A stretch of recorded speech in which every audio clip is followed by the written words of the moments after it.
పాకిస్తాన్ ఇప్పుడు America లెగసీని వాడుకోవాలనుకుంటుంది. America అధ్యక్షుడు Trump తలతిక్కతనాన్ని వాడుకోవాలనుకుంటుంది. అట్లాగే ప్రపంచం మొత్తాన్ని తన ప్రయోజనాలకు అనుగుణంగా భారత్కి వ్యతిరేకంగా వాడాలనుకుంటుంది.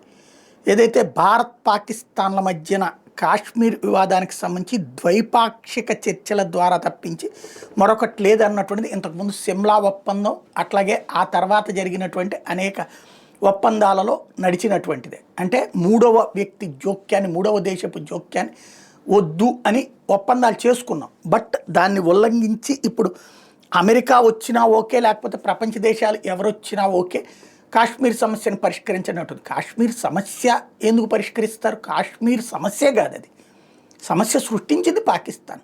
వాడెవడో వచ్చి మధ్యలో గన్నాయిగాడు నువ్వు సగం తీసుకొని ఆడెవడు చెప్పడానికి, లేదా పాకిస్తాన్ తీసుకో భారత్ తీసుకో అని చెప్పడానికి ఆడెవడు మధ్యలో? వాడికి ఎవడిచ్చాడు పవరు? ఇక్కడ బేసిక్గా పాకిస్తాన్లో ఉన్నటువంటి ప్రజలు ఇవ్వాలి, రెఫరెండం చేయాలి. రెఫరెండం చేస్తే కనుక పాకిస్తాన్ ఇక్కడ ఉన్నటువంటి కాశ్మీర్ ప్రాంతంలో ఆల్రెడీ తయారు చేసిన శక్తుల ద్వారా తమకు అనుకూలంగా మలుచుకోవాలన్నటువంటి ప్రయత్నం చేసింది. దాన్ని భారత్ ఇప్పుడు తిప్పుకొట్టే ప్రయత్నం చేస్తుంది. పిఓజేకే ప్రాంతంలో ఈ మధ్యకాలంలో భారత్కు అనుకూలత పెరుగుతోంది కాబట్టి అక్కడ రెఫరెండం పెట్టగలుగుతుందా? పోనీ అంటే అక్కడ పెట్టదు. పిఓజేకేలో వాళ్ళని అడుగు, నువ్వు తెలుసుది కదా భారత్తో కలవాలనుకుంటున్నారు, పాకిస్తాన్తో కలవాలనుకుంటున్నారు, చెయ్యదు. కానీ ఇప్పుడు వివాదం చెయ్యాలి కాస్త. ఇప్పుడు వాడు మధ్యవర్తిత్వం అనగానే అమెరికా అధ్యక్షుడు ట్రంప్ నేను రెడీ అంటాడు, భారత్ పోరా అంటది అనగానే వాడికి ఇగో హర్ట్ అవుతుంది.